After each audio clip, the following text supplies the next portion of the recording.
Hello class. आज हम straight line की एक्सरसाइज 9.2 क्वेश्चन नंबर 9 और 10th डिस्कस करेंगे। 9th और 10th में भी हमारे वही कॉन्सेप्ट यूज होंगे जो हम अब तक यूज करते रहे, which is equation of line का और हमारे स्लोप ऑफ लाइन का। ठीक है, जैसे कि क्वेश्चन नंबर 9 देखते हैं। 9 क्या पूछ रहा है? Find equation of line passing through -3 और 5। ठीक है, and perpendicular to the line passing through 2, 5 and -3 और 6। इसका मतलब क्या है क्वेश्चन का कि हमें एक पॉइंट दे दिया, मान लो ए, और एक पॉइंट दे दिया बी। ठीक है, इनसे बनने वाली लाइन, मान लो ए पॉइंट हमारी 2, 5 और बी है हमारा -3, 6। यानी हम किन की बात कर रहे हैं? 2, 5, -3 और 6। ठीक है, इनसे हमारी एक लाइन फॉर्म हुई जो कि परपेंडिकुलर है। परपेंडिकुलर मतलब 90 डिग्री का एंगल बना रही है,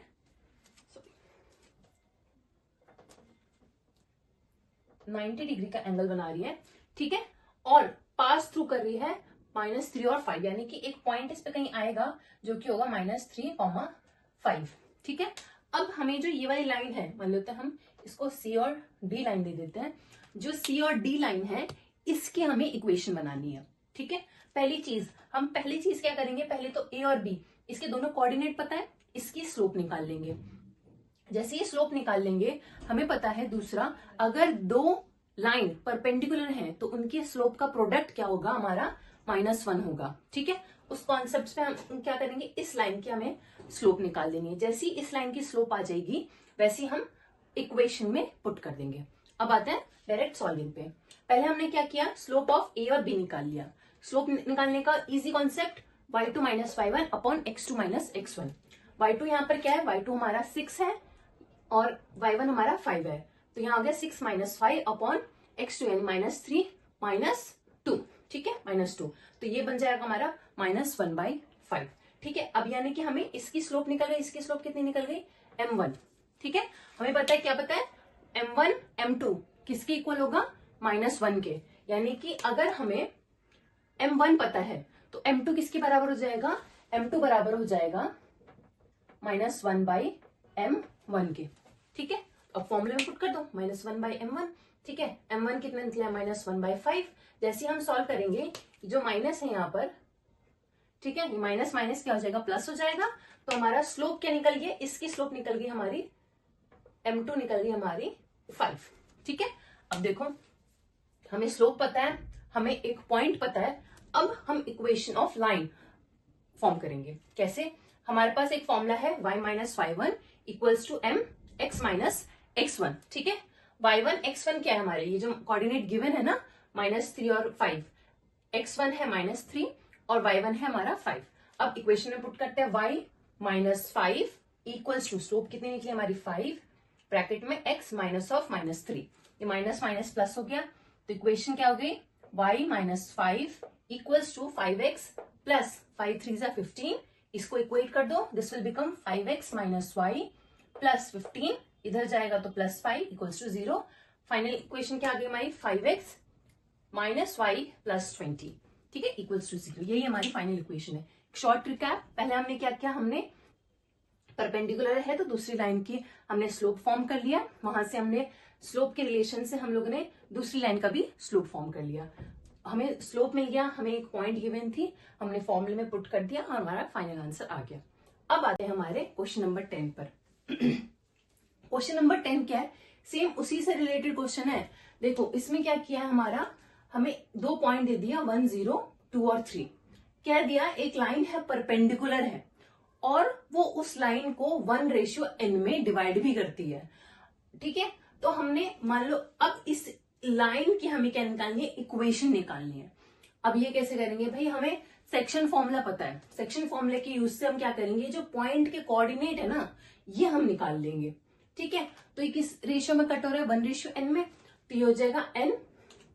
फॉर्मूला याद है ना हमारा? रेशियो मान लो n x1 plus 1 x2 upon n plus 1। ठीक है, अब देखो, n x1 प्लस 1 x2 यानी कि 2 अपॉन n प्लस 1। अभी हमने x के लिए लिया है, y के लिए क्या हो जाता है? यहाँ पर y1 और यहाँ y2 जाता है। ठीक है, तो ये जगह n y1 plus 1 y2 upon n plus 1। ठीक है, तो हमारे x और y के कोऑर्डिनेट क्या निकल गया, x के निकल गया n+2/n+1 और y के निकल गया 3/n+1। ठीक है, अब यानी कि हमें एक पॉइंट के कोऑर्डिनेट मिल गया। अच्छा, सेम कॉन्सेप्ट जो हमने यहाँ लगाया था, हमें एक लाइन के कोऑर्डिनेट पता है, दोनों कोऑर्डिनेट पता है, तो हम इस लाइन का स्लोप निकाल सकते हैं by the formula y2 - y1 upon x2 - x1। तो यहाँ निकाल दिया हमने, भाई y2 क्या है 3 - 0 अपॉन 2 - 1। ठीक है, विच विल बिकम हमारा 3 में से 0 गए 3 अपॉन 2 में से 1 गया 1, तो 3/1 क्या होता है हमारा 3 होता है। ठीक है, अब इसका स्लोप निकल गया, तो इसका स्लोप क्या हो जाएगा -1/m1। ठीक है, तो ये हो गया -1/3। अब देखो इसके कोऑर्डिनेट पता चल गए, इसके हमें स्लोप पता चल गई। वापिस जैसे हमने पहले क्वेश्चन में किया था, y माइनस पहला coordinate y1 equals to m x minus x1। ठीक है, हमारा आ जाएगा y माइनस y1 यानी 3/n+1 इक्वल्स टू स्लोप कितना निकला -1/3 x minus x1 n+2 upon n+1 bracket close. इसको सॉल्व करेंगे, जो 3 है क्रॉस मल्टीप्लाई, n+1 जो डिनोमिनेटर वाली वैल्यूज है ना उनको भी क्रॉस मल्टीप्लाई करके हम क्या करेंगे डिडक्ट कर लेंगे। ठीक है, तो ये बन गया हमारा 3 ब्रैकेट में y n+1 - 3 equals to minus bracket में x n+1 - n+2 bracket close. अब इसको जैसे हम सॉल्व करेंगे यानी कि जो x वाली वैल्यू है इस साइड लेके जाएंगे, पॉजिटिव बन गया।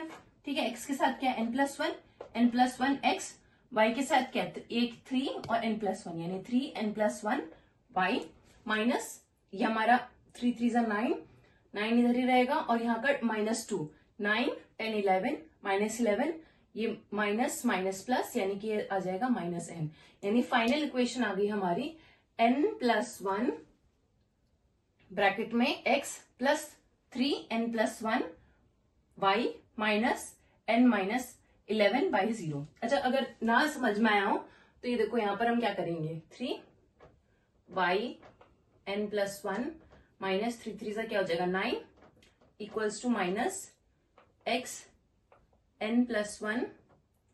अच्छा, ये माइनस और ये माइनस हो जाएगा प्लस n+2। ठीक है, अब देखो जब जैसे ये इस साइड जाएगा माइनस में हो जाएगा तो -n, ये भी माइनस का 2 हो जाएगा -2 और -9 क्या हो जाएगा 11। तब आपका ये फाइनल आंसर आ जाएगा। ठीक है, आई होप ये क्लियर है।